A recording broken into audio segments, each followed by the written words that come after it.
ये है चंपावत के गोला जी, गोला मंदिर। ये पुजारी जी हैं।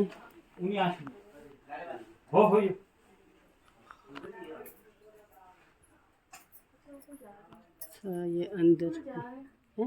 ना ना उधर तक तो जाते ही हैं। हाँ वो भेज चढ़ा दिया। ये मंदिर है। आप बाहर के बारे में, गोलजू के बारे में बता देंगे मेरे को? गोलजू के? हाँ मतलब उनका जन्म के बारे में। बस को अब कैसे होगा फिर वहीं रह लो। हाँ कल ठंडी जाते मक्खी पड़ेंगे। अरे मक्खी तो वो भी स्वीटी बार बस तो ना हम तो हो जाता है। जरा बता दीजिए गोलजू के बारे में। हाँ राजू झालर राय के जी 8 रानियां थी जी। तो 7वीं से तो कोई संतान नहीं थी। जी 8वीं रानी से स्वप्न में राजा को बताया था कि 8वीं रानी से तुम्हारे पुत्र की प्राप्ति होगी। हाँ पुत्र की प्राप्ति जब हुई तो सौतेली माताओं ने उनके साथ में छल किया। हाँ राजा के जो संतान पैदा हुई थी रानी कलिंगा के बगल में सौतेली रानियों ने सिल और बट्टे रख दिए थे। जब सिल और बट्टे रखा तो राजा को बड़ा अचंभा हुआ कि 8वीं रानी को पुत्र होने का वरदान तो दिया था मगर पुत्र के बदले में ये सिल और बट्टे हुए हैं। हाँ हाँ हाँ। तो राजा बड़ा अचंभित हुआ। हाँ राजा अचंभित हुआ तो 7 रानियों ने जो छल किया था हाँ तो उनको बताया गया था कि तुम्हारे जो पुत्र होने का रत्न प्राप्त किया था आपने, ये जो है सिल और पट्टे हो रहे हैं। रानी की आंखों में पट्टियां बांधी। जब रानी की आंखों में पट्टी बांधी तो सिल और पट्टे रानी के बगल में रख दिए थे। तो बक्से में बंद करके राजा के पुत्र जो प्राप्त हुए थे जी उनको बक्से में बंद करके उनको काली नदी में बहा दिया। जी काली नदी में बहते बहते वो बक्सा तैरते तैरते गोरी नदी में आया जिससे इनका नाम गोरिया पड़ा। अच्छा हाँ इनके अनेक नाम है और इनका जो बक्सा उनने निकाला था ये भाना धीवर ने, तो भाना धीवर ने ही इनका पालन पोषण किया। कुछ वर्षों तक उनने पालन पोषण किया। उसके बाद फिर जो था उनने कहा कि मुझे अपने माता पिता से मिलने जाना है। तो राजा ने वो क्या बोलते हैं ये भाना धीवर ने उनके लिए एक बालहट में एक लकड़ी का घोड़ा बनाया। कहा मैं इसमें बैठ के अपने माँ बाप के पास धौली धुमाकोट जाऊँगा। तो वो लकड़ी का घोड़ा था बालहट में बना तो दिया। उन्होंने कहा बच्चा खेलेगा इससे। खेलने के लिए जैसे वो खेलने लगे तो गोलजू एक अवतारी बालक थे, उनने जो है घोड़े में प्राण डाल दिया और घोड़े में बैठ करके धौली धुमाकोट चले गए। धौली धुमाकोट जब गए, ये कितनी दूर हुआ धौली धुमाकोट? धौली धुमाकोट नेपाल में। फिर अच्छा। उसके बाद में जहाँ पर ये इनने अपने घोड़े को रोका तो कहा रानियों से, वहाँ 7 रानियाँ सौतेली माताएं जो थी इनकी पानी भर रही थी जलाशय के पास में ही। राजा को जैसे ही पता लगा तो गोलजू ने बताया कि मुझे अपने पिताजी के पास राजा झालराय के पास मिलने जाना है।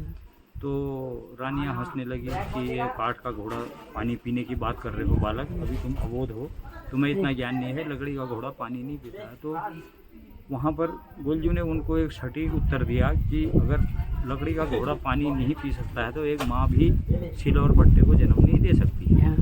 तो रानियों को थोड़ा संशय हो गया अपने किए हुए करने पर कि यार ऐसा तो हमने किया था, इस बालक को कैसे पता है। तो वो थोड़ा सा किनारे हुए और गोलजू ने अपने घोड़े को पानी पिला करके जो है अपने पिताजी के पास चले गए। जैसे ही राजा झालराय के दरबार में पहुंचे तो उन्होंने उस काठ के घोड़े को रोक करके कहा कि मेरे को राजा से मिलने के लिए अनुमति दे दो। तो दरबारी ने कहा हम पहले राजा को सूचित करते हैं। राजा ने कहा कौन है मिलने के लिए, कौन आ रखा है। तो कहा कि आपका पुत्र होने की बात कर रहा है और कह रहा मैं राजा झालराय का पुत्र हूँ। जैसे ही उनने अपने पुत्र होने की बात करी तो उनने कहा मैं स्वीकार तो तब करूँगा जब मेरी माँ के स्तन से दूध की धार मेरे मुंह में जाएगी तो मैं उनका पुत्र कहाऊंगा और राजा भी तभी मेरे पर यकीन करे। जैसे उसके उस पर दृष्टि पड़ती है माँ की बालक पर, तो दूध की धार जो है बालक के मुंह में जाती है। अच्छा। तब से ये हमारे दूधाधारी देव कहलाए।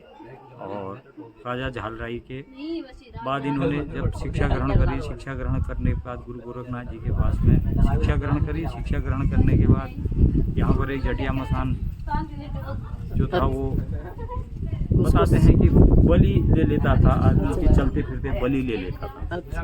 तो गुरु गोरखनाथ जी के यहाँ ये जब शिक्षा ग्रहण कर रहे थे तो नागनाथ जी का यहाँ पर राज था। उन्होंने कहा मैं वृद्धावस्था में हूँ, ऐसा कोई बालक है जो इस राक्षस का अंत करे। तो उनके कहने पर गुरु गोरखनाथ जी ने इनको यहाँ भेजा। इनने उस राक्षस का अंत किया। उसमें भी इन्होंने न्याय की ही बातें करी। उन्होंने कहा मैं इसका अंत ऐसे नहीं करूँगा, मारूंगा नहीं, ये पराजित करूँगा इसको। जब मैं कहूँगा, जहाँ मैं चलूँगा, जो इसका भोग होगा उसको मैं दिलाऊँगा। ऐसा ही इन्होंने दिलाया। तो नागनाथ जी ने इनको फिर चंपावत में अपनी राजगद्दी संभालने के लिए इनको जब आमंत्रित किया तो इनने कहा नहीं, मैं तो स्वतः राजा का पुत्र हूँ, मुझे राजगद्दी नहीं चाहिए, मैं न्याय के लिए अवतरित हूँ, मैं जहाँ जहाँ जाऊँगा वहाँ जगह जगह न्याय की चौपाल लगाऊँगा।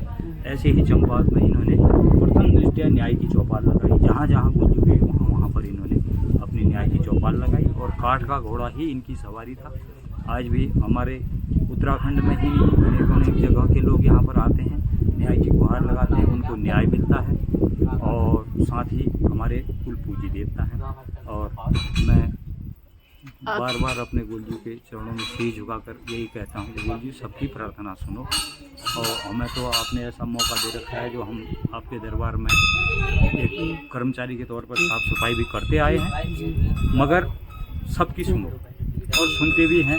लोग मन्नतें लेके आते हैं बड़ी दूर दूर से। अब तो यहाँ तक कि बाहर के लोग, विदेशी पर्यटक भी यहाँ पर अपने दृढ़ विश्वास के साथ आते हैं और उन विश्वासों का फल यहाँ से पाके जाते हैं।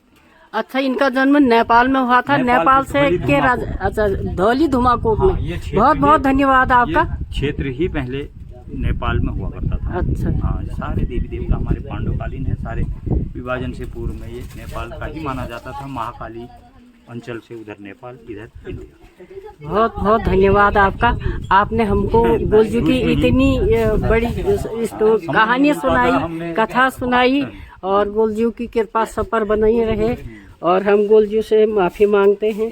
हमसे जो भी अपराध हो गया, जो कुछ भी अनजाने में, अनजाने में, तो गोलजू हमें क्षमा करें। अपराध के लिए ही हाँ, कि हमें क्षमा करें भगवान। और हम कुछ नहीं जानते हैं, अज्ञानी हैं और नियम कानून कुछ भी नहीं जानते हैं, इसलिए आप हमें माफ़ करें।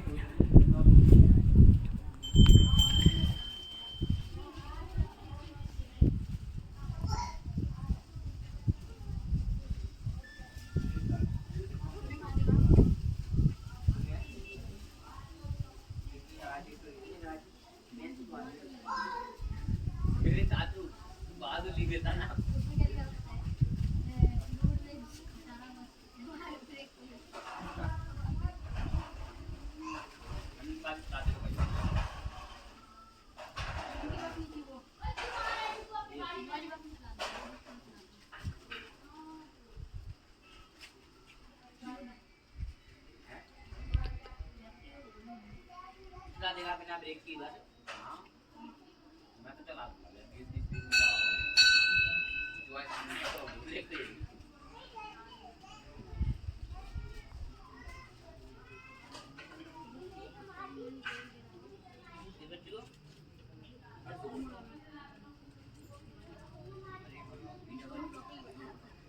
ये है गोलजू की कहानी, यहाँ पर समाप्त होती है। गोलजू, और ये पुराना ही मंदिर है पहले।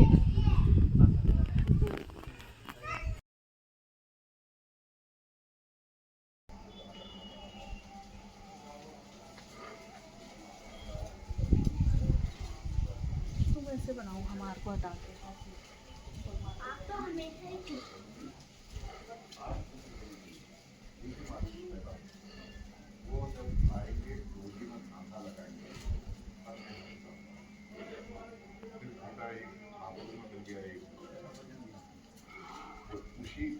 उसी के गांव के बगल में एक मैनाली गांव है, वहाँ 1 मार्च से पैदा हुए 8 भाई थे।